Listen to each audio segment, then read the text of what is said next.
Ed McMahon with my favorite DJ, Jimmy Deal. Here's Jimmy. And here is Jimmy with, unfortunately, I'm Doc G from Hamilton Radio, but this is the Jimmy Deal Celebrity Spotlight Show. And we have our guest today, the great Loretta SWIT. Welcome, Loretta. Oh, well, thank you so much. It's good to be here.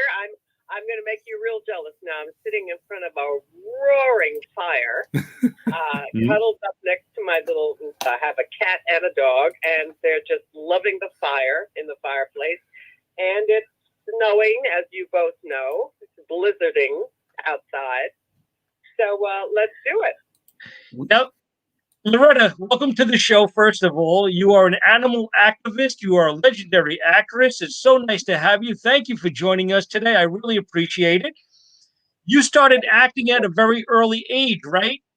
Did you have any influences? Oh, yes. Yes, I did. I don't know that they even called it that so long ago. I've always cared about animals. Yeah, I just always... My mom and dad used to laugh and tell me stories about me in a carriage. If I saw a little dog, I would pop up and say, doggy, doggy, doggy, doggy, doggy, doggy, doggy, doggy. And they thought I was going to implode. But I just loved animals from the get-go, you know. So, and I think why I stay there, God knows there are causes out there that are just as worthy. And, but I'm touched by the fact that I'm their spokesperson. They can't talk, and they rely on me to do the meowing and roaring and woofing, you know. And I do it for them. And you do such a beautiful job with them too, and I'm sure they appreciate it, and we do appreciate it. I having just a tiny bit of trouble understanding you. I wonder, are you on a microphone? Yeah, no, we were on the sort of on a computer studio microphone. Can you hear me any better right now? No, I hear you fine, but maybe you're too close to the mic. There's a try backing off. Okay, we'll try that. You started acting at a very early age. Could you tell me about that? No, performing, not acting. When I was a kid, I was already in dance class. I was singing in the choir, and I was always kind of out there entertaining. Whether it's I was a majorette, I was a cheerleader. You know, I was always like sort of entertaining out there. Right. But acting didn't start until was in my teens. Although in high school, I did perform as an actor, and I directed my school plays. But again, the same thing. The form was always entertaining, getting out there and communicating. I'm a people person. That's awesome. You grew up in New Jersey. You studied acting in New York, right? Say again. I'm still getting at this distortion. Okay. All I heard was New York. You grew up in New Jersey and you studied acting in New York. Correct. Yes. Well, I grew up in New Jersey, but when I graduated from school, I was already working in New York and commuting, and then eventually moving in permanently to study. And I was working and studying drama. So yes, it was a very early age. My interest was instant. I think it was like the first thought I had in my head that I wanted to be an actor. Oh, that's fantastic. You played a pigeon sister. Well, you know what? It was good. I'll tell you what it prevents is floating around looking for your niche. I always knew what I wanted to do, and I think that helped me get through a lot of rough spots that people that age go through in their search, in their quest. They can fall into, you know, ditches and problems and so forth. And I had this drive to do the one thing, and I think that really was beneficial for me. Right. You went on the road with The Odd Couple, right? Not really on the road. It wasn't really a tour. A tour, from my perspective, a tour is like a year. You know, and you go from city to city. My Right. first tour, so to speak, was with Any Wednesday, a play that originated in New York, and it at that time was the plum play of the season in New York, a funny four-person comedy. And I was the understudy, and we went on tour for about 9 months. And it was wonderful. It was the first time I traveled so many different areas in my country. And there's so much to learn about theater when you're on tour. Just like, I mean, very fundamental things that I take for granted now. But there's a call, there's a sign-in sheet, there's a call, there's just things that you learn by osmosis, by doing. And gives you a great experience. And at the same time, what happens is unemployment requires, in order to collect unemployment for the job that you do, you need to have X amount of weeks at that job. So when you're touring, you're able to compile week after week of work, so that when you come back unemployed, you can go to the office and say, I worked as an actor for 26 weeks.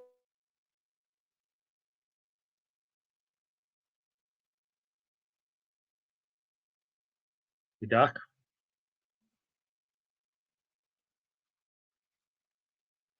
The unemployment office, I thought, wow, I'm an actor, and I thought, this is the future, the things to come, unemployment.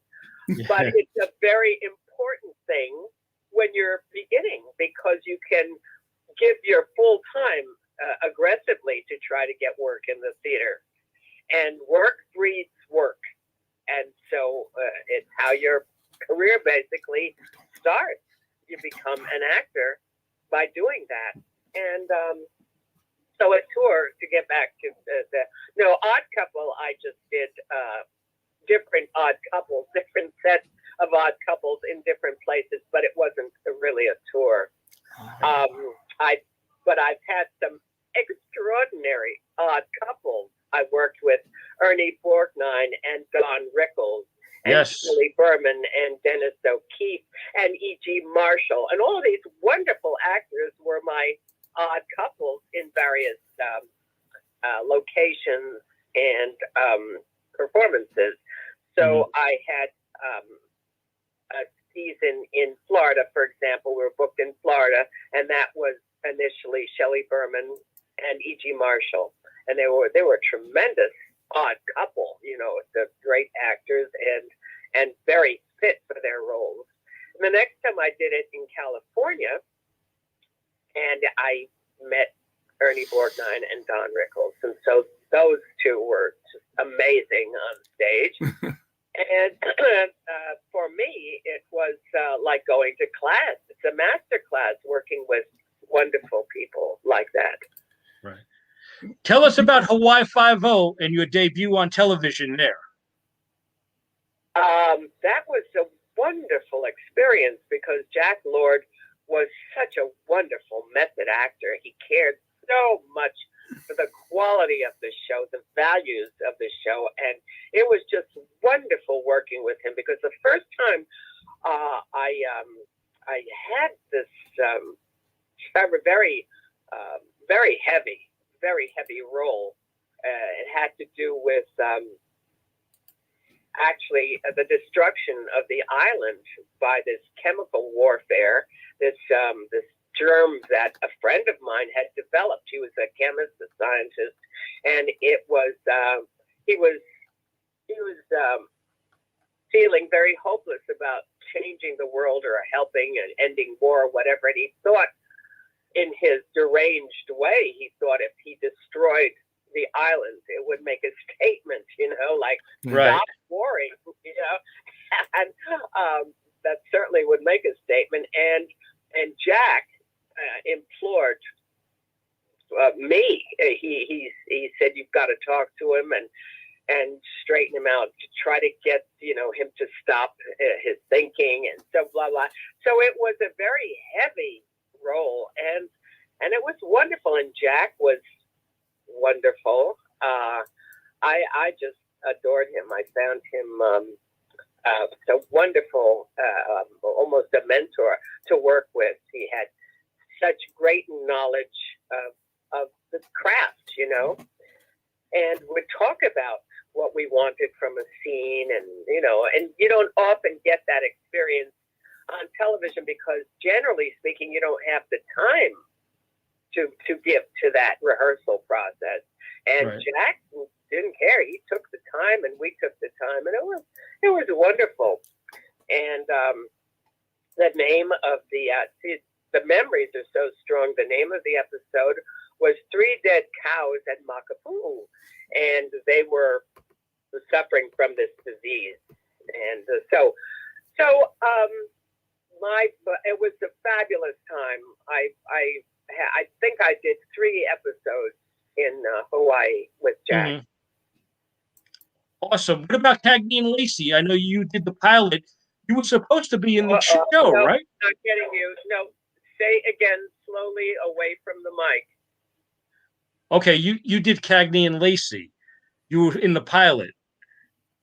You were supposed to be on the show. It was not a pilot. It was a movie that was so successful that it became a series. Okay. Doc, what do you got for Loretta? Oh, I have a couple questions. Can you hear me okay, Loretta? Yes, I hear you better than the other. Yes. Okay, that's because I'm closer to the telephone. They want to know, a friend of mine wants to know, do you remember Johnny Hood? He was on the set of MASH.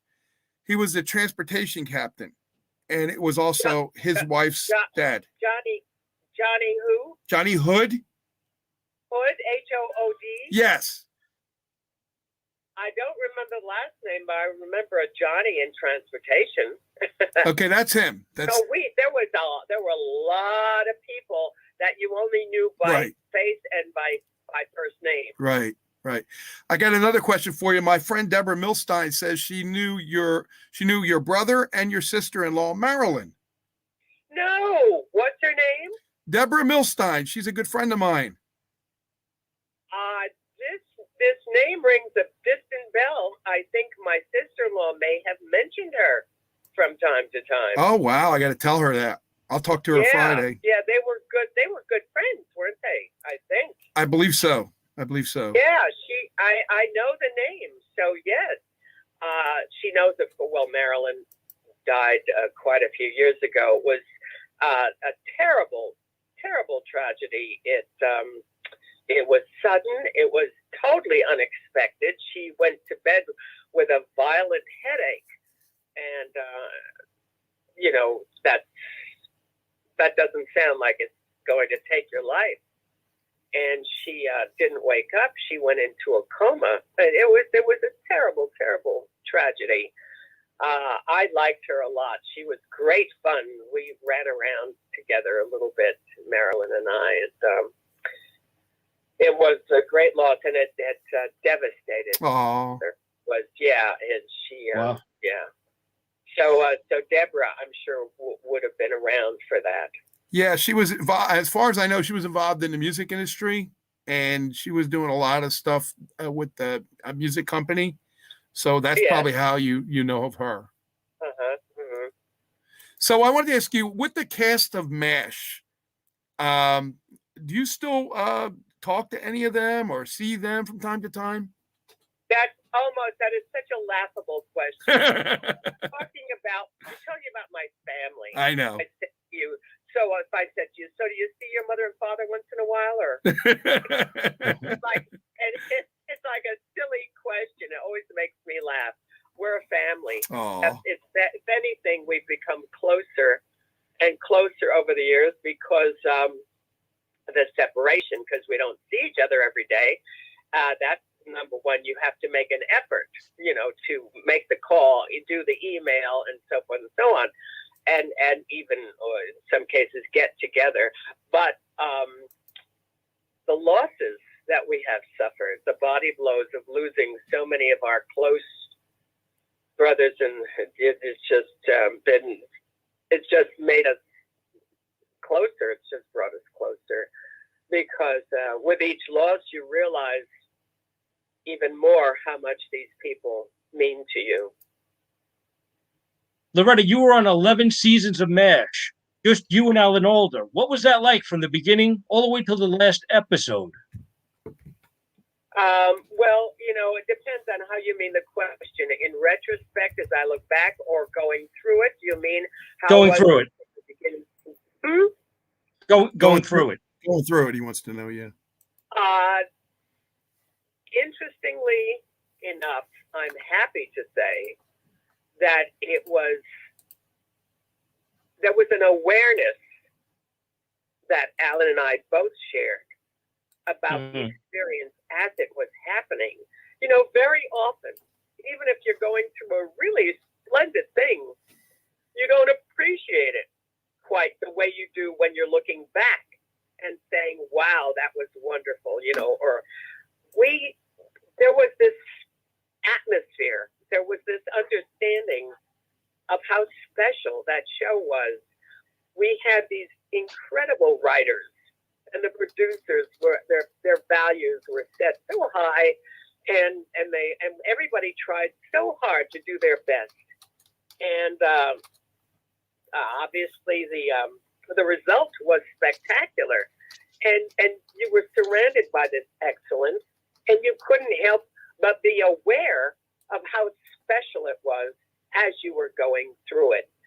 Of course, looking back, my memories are still so rich, so filled with that luscious experience. I appreciate it both ways, I guess, but it was nice to have that appreciation while it was happening. How I remember, and I just talked to Mike Farrell the other day, telling him that I remembered this one instance. Alan and I were crouched behind a kind of wall. We were being shelled, and we had helmets on, and we had to wait for sound or light or something, but we were crouched, waiting, whispering to each other. And he looked at me and he said, God, aren't we lucky to be us? And I said, absolutely. And then we had sound, and we went into the scene. And later on, he gave me a book, and he wrote something similar. So I think during the experience, we knew how very lucky we were to be there, to have each other and be there.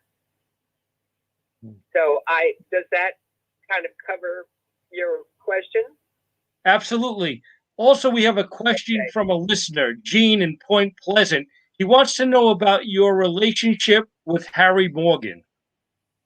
Oh, Harry was everything to me. He wore so many hats in our relationship. He was my father figure. He was my lunch partner. We used to love having lunch. He and his first wife, Eileen, we would go out to lunch on the weekends.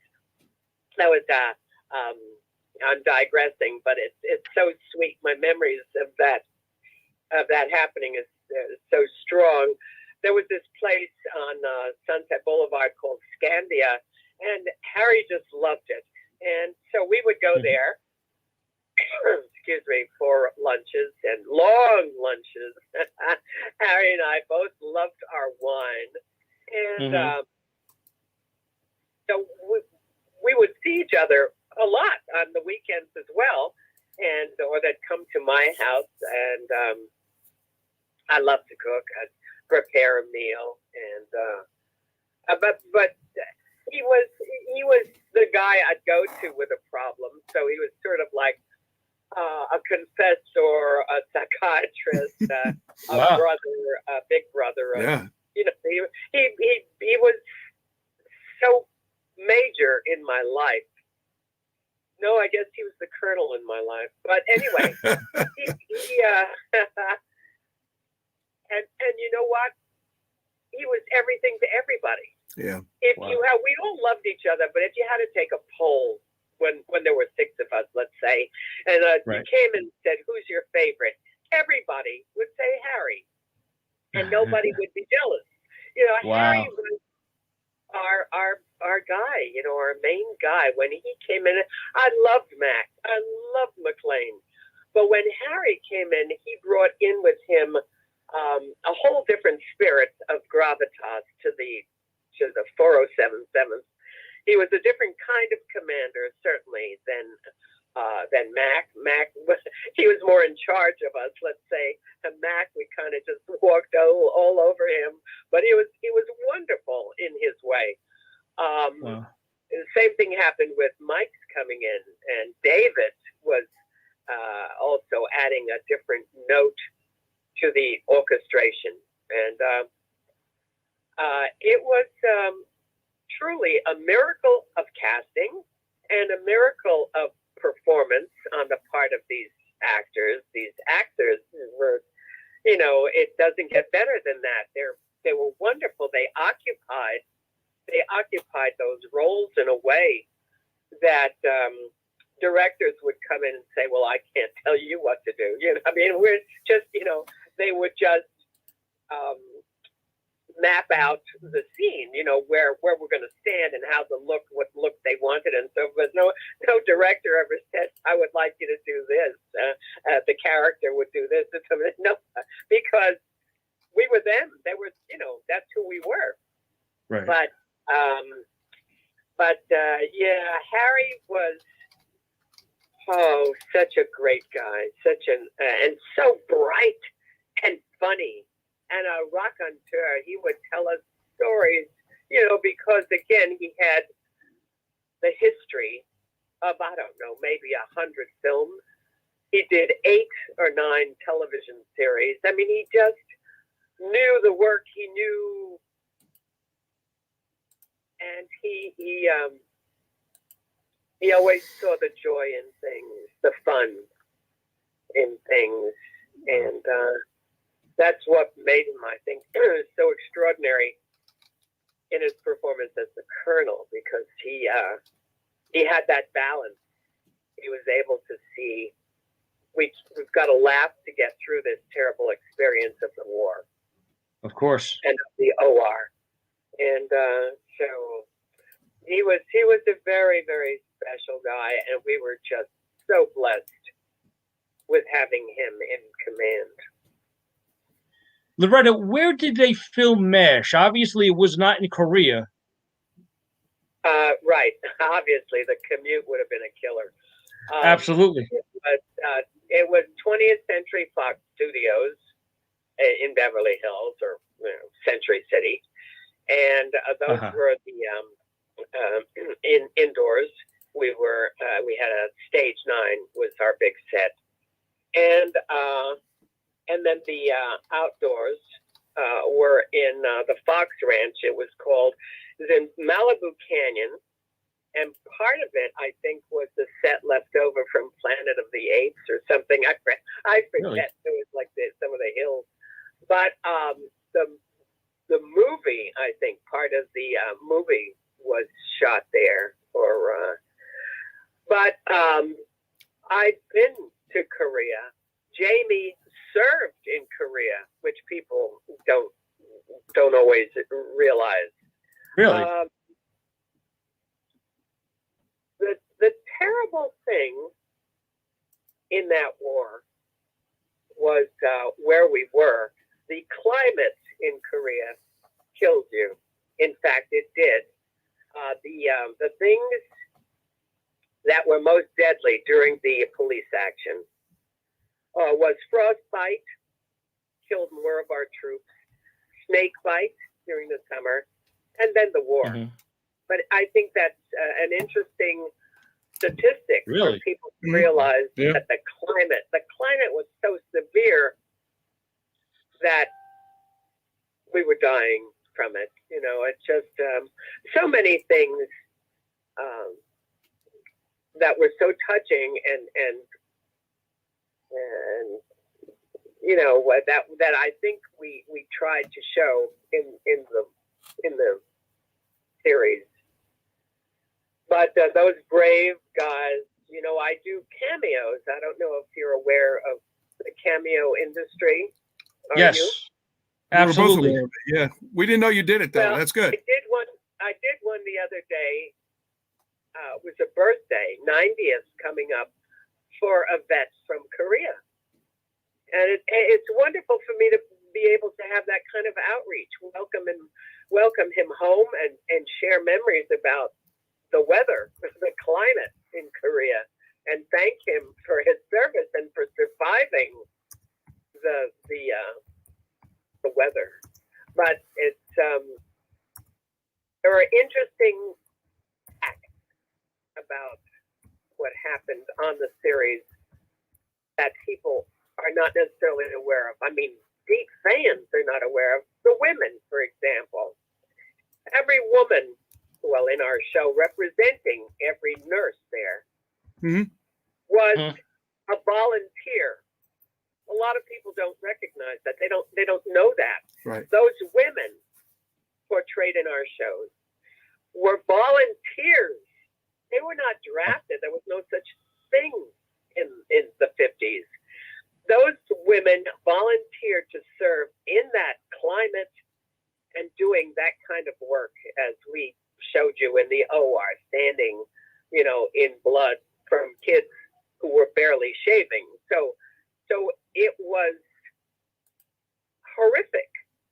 And yet these women, I know I'm gender biased. There's no question about that. I think women are remarkable. Okay, I mean, guys are fine, but I think women are really extraordinary, and I talk about it all the time.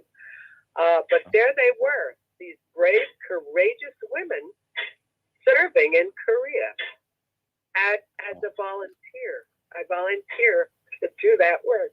I mean, doesn't that kind of knock you out a little bit? Absolutely, sure. Yeah, absolutely. Yeah, you sound a little stunned. But I mean, granted, they did a remarkable job, and some of those surgeons were their expertise at what they did, saving lives and suffering the same weather. But they were drafted. They did the work. You're coming in, whoop, and they were gone. Next thing they woke up in Korea.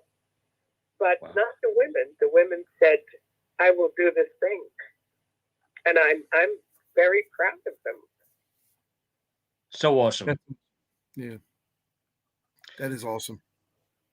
Doc, what do you got? Isn't it interesting? After a while, you're talking about MASH, which was put into the category of comedy, you know, a half hour comedy series, and you talk about it for more than 10 minutes, and suddenly it takes on a gravitas of a drama, of a, you know, or a 2-hour movie. Yes. And that's why MASH, I think, is so special, so spectacular, that they were able to encapsulate how serious it was, what we did, and yet maintain this level of entertainment and craziness and laughs. But at the same time, never having the audience lose the awareness of why they were acting crazy, because they kind of had to, so that they could hang on to their own sanity. I got a question for you, Loretta, about reboots. About what? About reboots. You know, bringing back the. I'm sorry. Reboot? Yeah, rebooting the MASH perspective again, just like Cobra Kai with Karate Kid. They're doing a lot of them movies now. They're bringing them back, the shows. What do you think about that? Do you think you'd get involved with that, or if the script was right? Because everybody says no, but then when they see the script, they say, "Oh yeah, this is great." Well, I'm not sure how you would approach it. I had some ideas, but it would involve. Well, I wouldn't want to go into it now because it's quite complex. But I'm not aware of how they do the Karate Kid series, for example. But in the case of MASH, if you're talking about the same people, we have lost I know. our people. Right. We no longer have, well, it's easier to say the survivors are Jamie, Alan, Right. Loretta, Mike, and Gary. Right. And Gary feels, we're obviously close, he feels that he'd like to retire and not be a performer anymore and just, be Gary Berghoff. And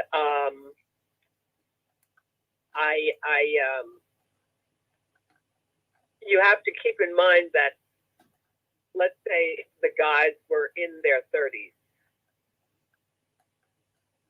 The characters were in their 30s. Right. Mm-hmm. That was 1950. And we're now in 2021. No, I had to think for a second. No, I understand what you're saying, but what I'm saying, but what I'm saying to you, 2020 is gone, 2021.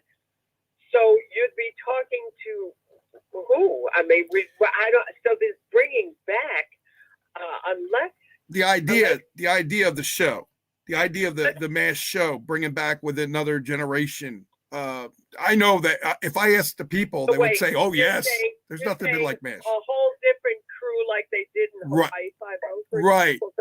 Right. Okay. Well, I have to tell you, with cameos of you guys that are still around. That's what I would think. That would be great. what would be the purpose? What purpose would it serve? There could never be another happening like that in today's market. True. MASH was MASH. I mean, first of all, it was the first time there was an MASH. The Korean War instigated a mobile army hospital. There was no MASH before that. No, I don't. That's number one. Number two, I think we have progressed electronically, or I don't know. We have far surpassed even the garb, even what we were wearing. If you look at the masks and the gowns, right? I mean, everything we have progressed. Sorry to say, because we've had to with the wars. We've surpassed that surface. I think the characters that we portrayed were they're real people. They're very unique, very special, and to try to emulate that, for example, why they were who they were. If you want to do something about Afghanistan and create a situation of, you can't. How would you do a MASH unit or something in Afghanistan? I'm not sure what you're thinking. The approach. And not me. It's other people. Yeah. I get what you're saying. I understand. Yeah. I understand. The Karate Kid, KID. I mean, that tells you already it can keep on going because it's young. It's Also, it's it's not something. It's something that's always current, karate or martial arts and so forth and so on. And aging and learning, and I think that has a life. I think MASH endures as it is. It can't be changed or advanced, or the show itself endures because of that time space. That as it is, we went 3 times longer than the war. So what more do you want to extend? We as a group ended it because enough's enough. I think You don't want to start repeating yourself. I get what you're saying. I do understand it. I just wanted to get your opinion, and I got it. Thank you. Loretta, did you have a? I mean, do you agree with that? I mean, I do. I say, I do agree, but there's a lot of people motivated by money, and a lot of people motivated by scripts, and you never know when you say no, and then you look at something, you go, "Wow, this is really well done." And Jimmy knows what I'm talking about. I'm not saying it's not everybody's cup of tea, but as an example, you might look at Aftermash, which had some wonderful straight right out of MASH. Wonderful performers, Jamie and Bill and Harry and so forth. But the content of putting those people in a different environment, a VA hospital, all very worthwhile, very wonderful. But it made a difference. It made a difference in the investment the audience was willing to make. Made a difference in everything: the humor, the lack of threat, danger, environment. So it was a whole different experience. So when you ask about transferring MASH the way we were to a modern day today, put it somewhere else, or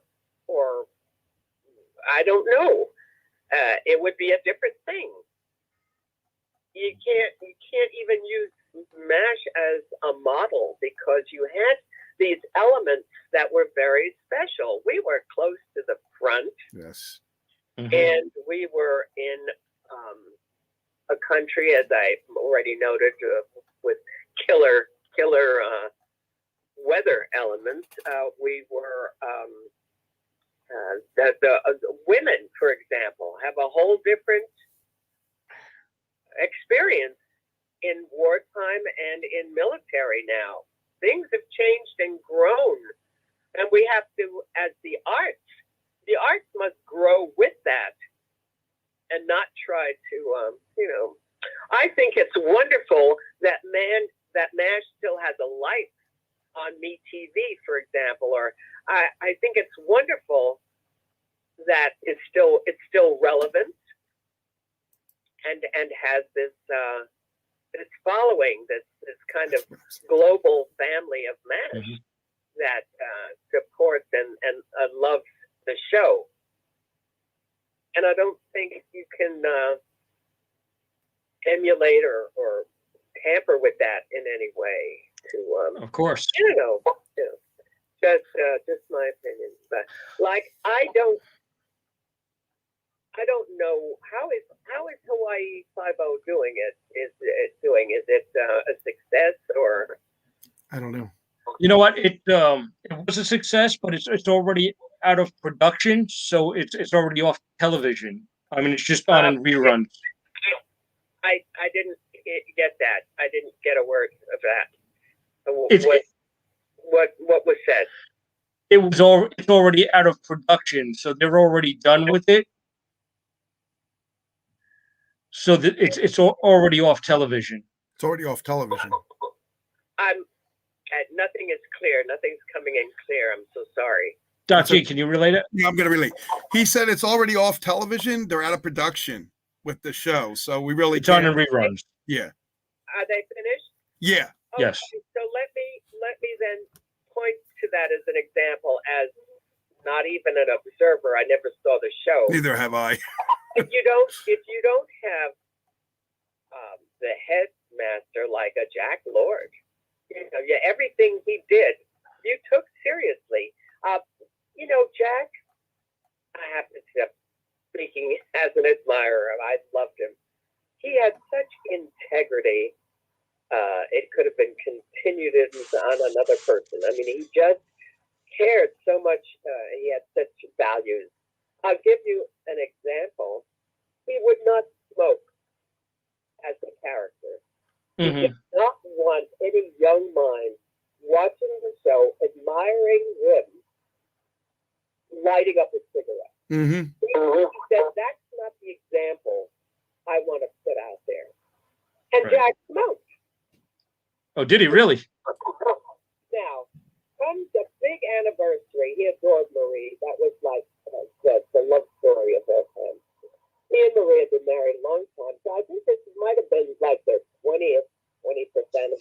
some biggie. And he told me the story. This is not hearsay. Marie, he said to Marie, okay, this big, big blast of an anniversary is coming up.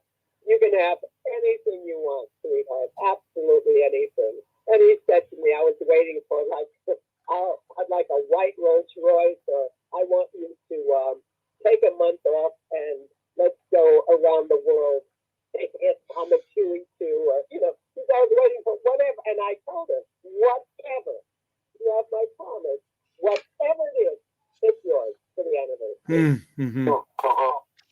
She said, Jack, I want you to give up smoking.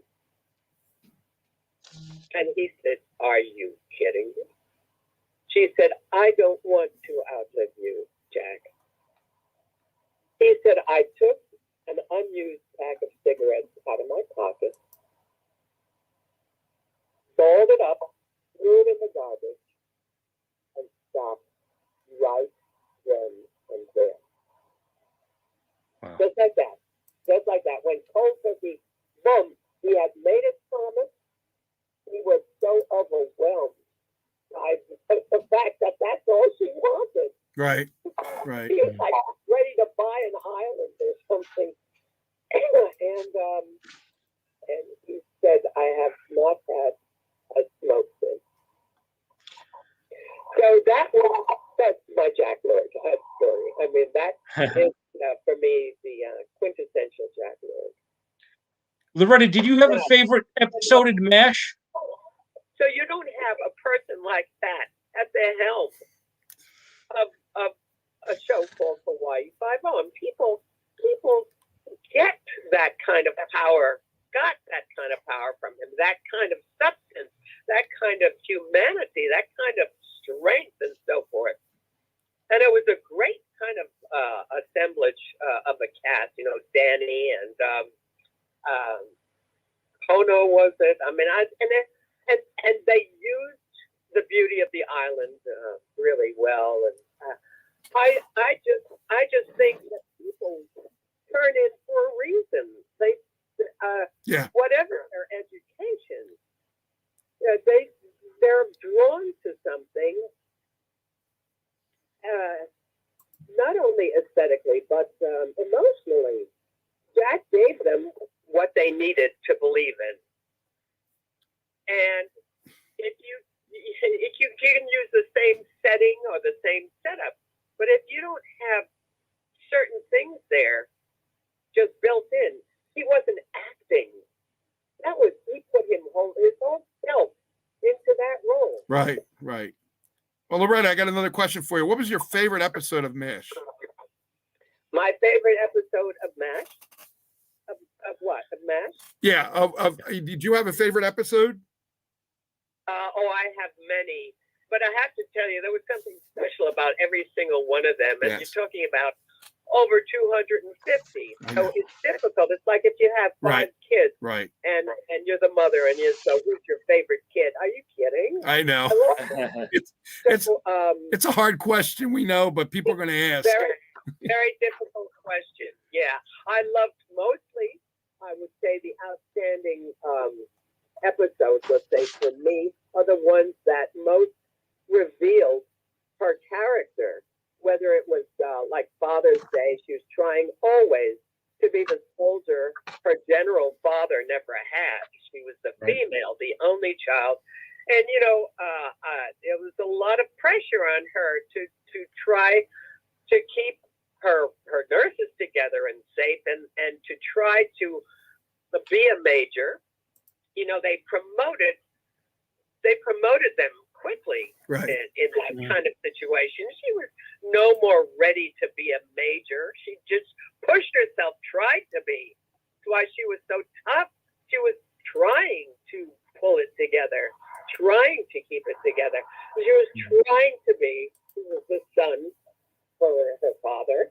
And, so like episodes like that revealed that there was an episode with the nurses where I revealed to them how left out I felt from their group, that they didn't treat me like a friend. They treated me, I think that was a line, you treat me like the enemy.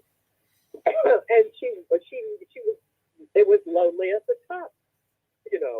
So episodes like that, the episode that Alan wrote for us, the Comrades in Arms, where out of necessity and fear and anxiety and threat, we fall into each other's arms. The two antagonistic people in the show after years look at each other, fall into each other's arms for comfort and solace and safety, but nevertheless, love. Great episode. Yeah. So the episode, Birthday Girls with Jamie, where I'm going to Tokyo and we have a breakdown, the Jeep breaks down, and I have to spend the night of my birthday with Klinger, of all people. Mhm. Really, Klinger. Wow. That was the brilliance of the writers. They were always bringing these two unlikely people together, and see what would happen. Wow.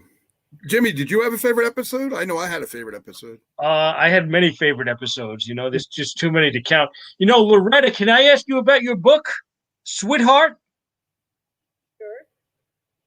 Ask me about my book. Her book. Your Yeah. book. Your book. Right. Okay.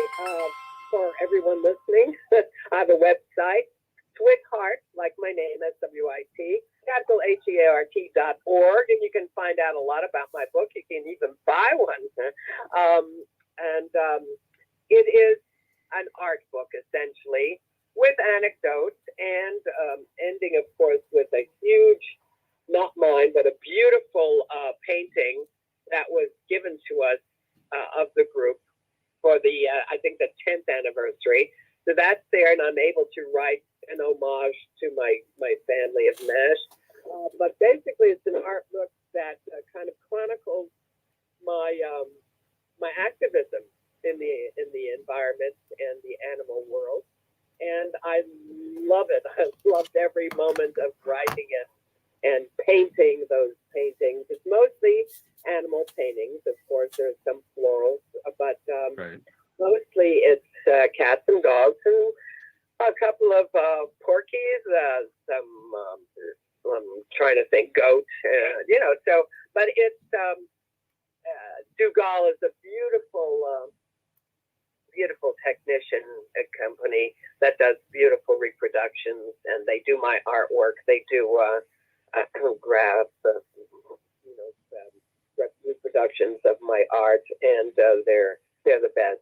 And so it's a lovely book, and it has had wonderful response and wonderful reviews. So I'm actually in the business now of writing more. I'll either expand the book or I will have had enough paintings to have book two. But I thought it would be nice to expand on what already exists. Very nice. So that's my art book.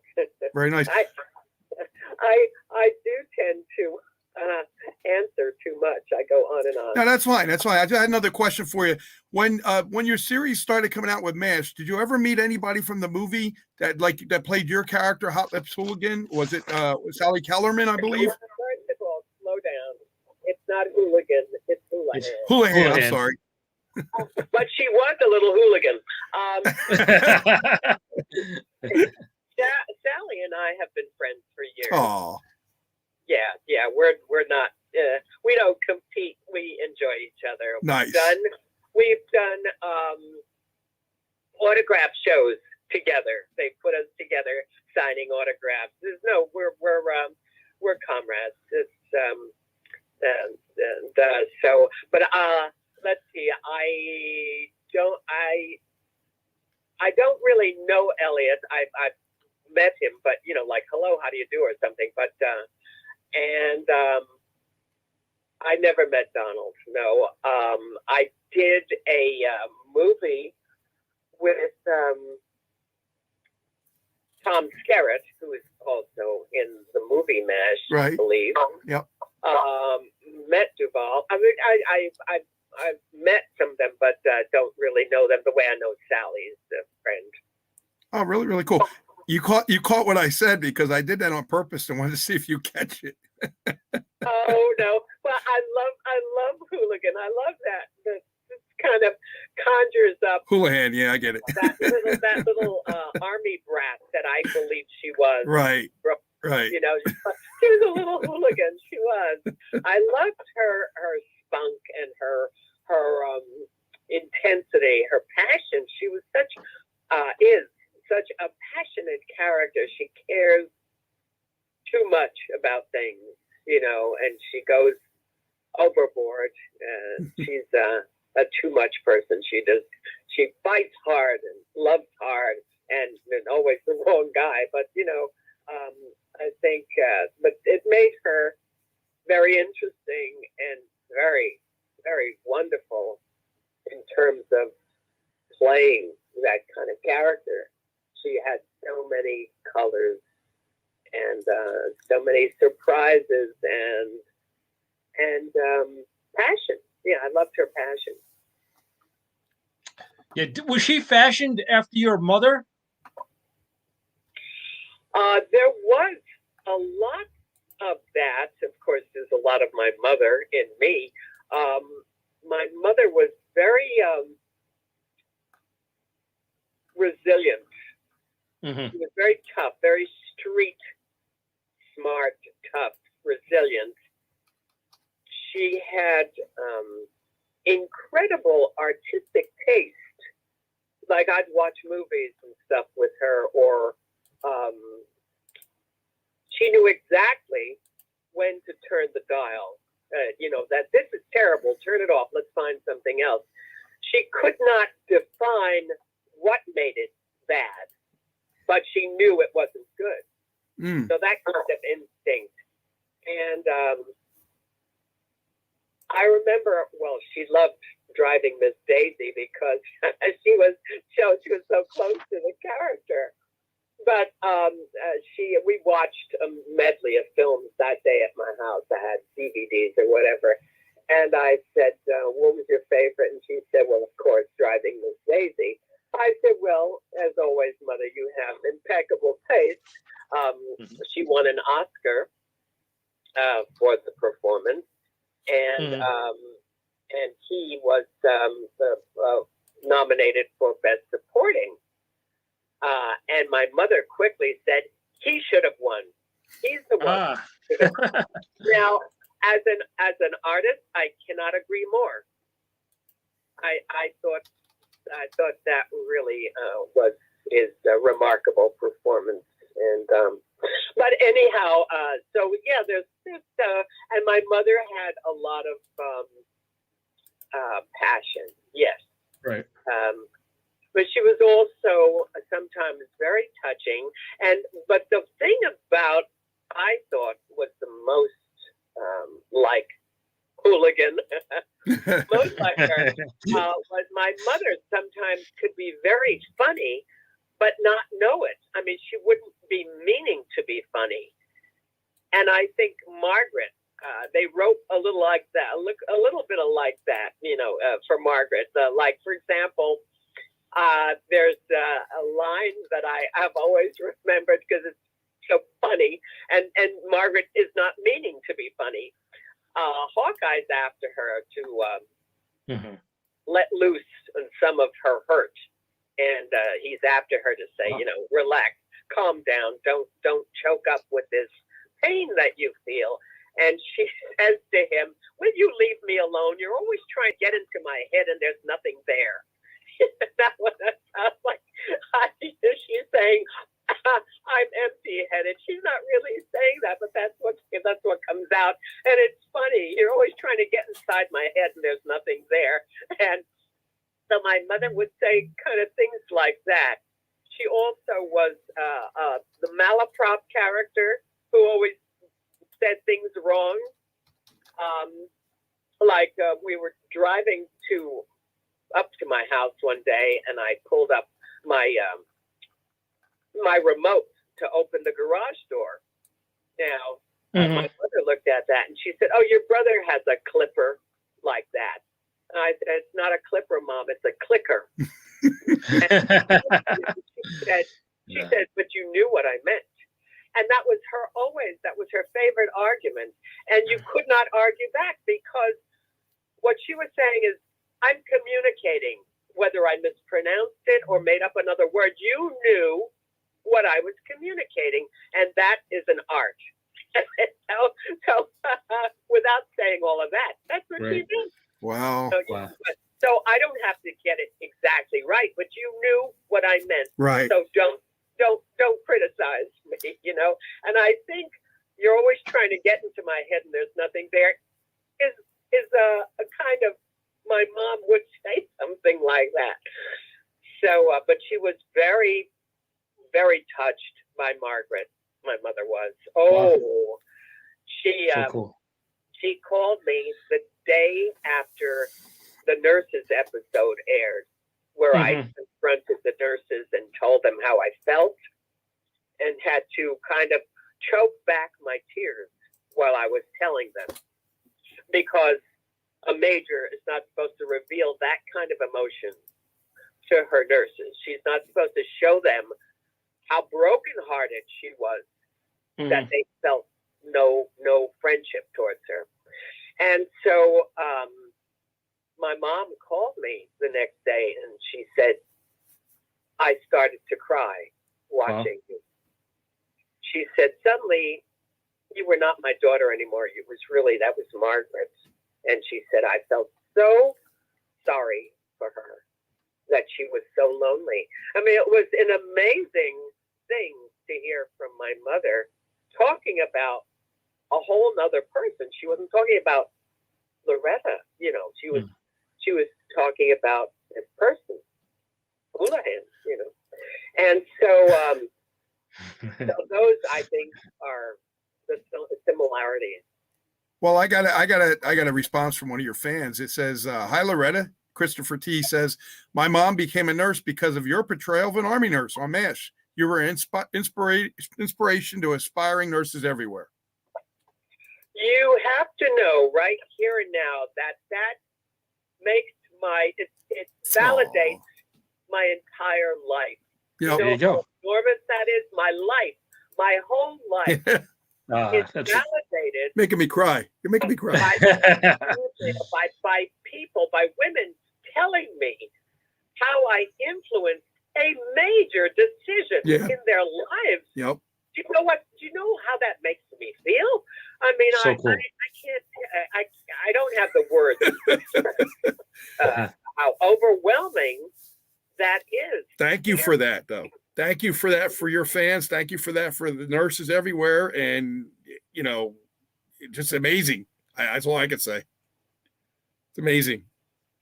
Yeah. Loretta, thank you so much for joining us. I really appreciate you being on the show. We really appreciate you, Loretta. Great. And I'm sorry we're having a little bit of a communication problem with the you have no idea what you sound like at my end. But it happens. Glad we had this time together. Thank you. Thank you. Thank you so much, Loretta. You're very, very, very, very welcome to be here. Thank you. We'll talk again soon. Bye-bye. Bye-bye. Bye-bye now. Wow. Wow. Jimmy, Very there cool. you go. Another great show. And, thanks, man. Thank you very much. You touched so many hearts here. I mean, she touched so many hearts. And because of us, you and I, she does a lot of work with the COVID too. I wanted to talk to her about that, but she had a problem hearing me, and there's so much more I wanted to get in. She does some PSAs for nurses and doctors, and gives them inspiration and of all these working with the people with the COVID. So she does a lot of great work, which is awesome. Let me do some shout outs before we get out of here. Anthony, my buddy, Anthony Fajeri. Flora in Canarsie, we got Cindy Lake Ronkonkoma, Tom, always with your great questions. Thank you, Tom. We have Joanne in Canarsie, Anna Martyr, thank you so much. I appreciate it. Lisa Sadlis, James Applegate, so many people checking in with us today. Thank you so much. I appreciate it. We'll be back here sometime this week. I'm going to keep you posted on my Facebook page. We might have a football show coming up either Wednesday or Thursday. I will keep you posted about that. And next Monday, we have William Lee Golden from the Oak Ridge Boys. He's going to be he's a lead singer. He's a great guy, so he's going to join us. It'll be fun to hang out with him. Thank you, everybody, for listening. I really appreciate it. And join us again Monday, and I will keep you informed about the football show. We may do it Wednesday or Thursday. Check out my Facebook page, and I'll give you the details. Doc, anything else? No, just so much going on. First of all, I wanted to let people know, of course, that the Roku channel is up and running. A lot of people ask me, "Is it up and running?" Yes, it's up and running. We got a lot of great shows on there. I'm putting a lot of the 80 shows up there, and there's going to be a lot of 60 shows up there, a lot of older shows. So I hope you enjoy it. I hope it's something you like, and you can always request what you want to see. People are commenting on our show, which is great. I love to see that. Thank you, Deborah. Deborah's a great friend of mine as well. Thank Deborah. Hey, Deborah, thank you so much. She's an awesome person. And James Applegate, all these, they're all a lot of my friends and a lot of your friends mixed together. And I love all of them. And I just wanted to say that, this Thursday, if anybody's around or anybody wants to catch it, Jimmy and I, or a bunch of us, will be on a Zoom call to see how we can help each other with radio stations, whether it's music acts, radio shows, people that do announcements and different things like that. So I got a bunch of people assembled. So we're going to share some ideas, what works for them, what doesn't work for them, and what they're doing, where they're going, what are their events coming up. We have a big event coming up, Jimmy, in June. In June, looking forward to that. 26th to 27th. I want to announce that because that's for my good friend over at We the Republic Radio, Gator. That's a huge event for us because that's going to be Marshall Tucker Band, The Outlaws, Black Smoke, cool. Blackberry Smoke, a bunch of other bands from the Southern Rock, like Artemis Pyle Band. He was the drummer, of course, for Skinner. So I'm really excited to be involved with this. Go behind VIP, meet the bands, meet the artists in the band, and do some great stuff with them. So I'm really looking forward to working with more radio stations as we go. Cool. And more people that we're getting to know and be part of. Also, I want to give a shout out to the Wise Guys show. Freddie Tenor and everybody out there. Of course, Biagio, your friend. Biagio was listening today. Hey, Biagio. Yeah, thank you for listening, guys. Thank you all for being here. Listen, Jimmy and I love you. We're working our butts off to try to get these people. If you think this is easy. Absolutely. This is not easy. This is not easy. People think, they say, I see pictures of you with him. They think they can just pick up the phone and say, hey, come on my show. I wish it was that easy. Look at this one. Look at this. I have that's nothing. You got to see my list. That's nothing. But that's only the people I reached out to that reached back to me. Yeah, of course, either you don't have no time or you can or whatever. And half the people you contact, half of them get back, some of them don't. But it's a lot of hard work, man. It really is. It's not easy doing the show, but our part really do. Thank you, man. Thank you. And we've of course got to edit the show, pop the show up on the Roku channel so you can see it. Please share the show too, guys. Absolutely, please. You make you feel good. Share it. And what I said about with the MASH, I'll just say real quick, was I wasn't saying a reboot of all the old characters. What I was saying is I'd like to see a person that would script each character, like the start of before they went to MASH. What did they do? Right. What would the character like before the show? So after MASH is fine because, that's the character on thing. Right, yeah. Not before, the before person. That's what I want to know. I want to know the person a little bit more before they ended up in MASH. Wow. And of course, the show could end whenever it wants to, but that's my idea of it. That's why I thought that it would be a great idea to reboot something like that and only something like that. So sounds great, man. I understood the question very well, but as she was having a hard time hearing us, which was the problem. I think there's a little issue either with the audio or maybe it's just her phone.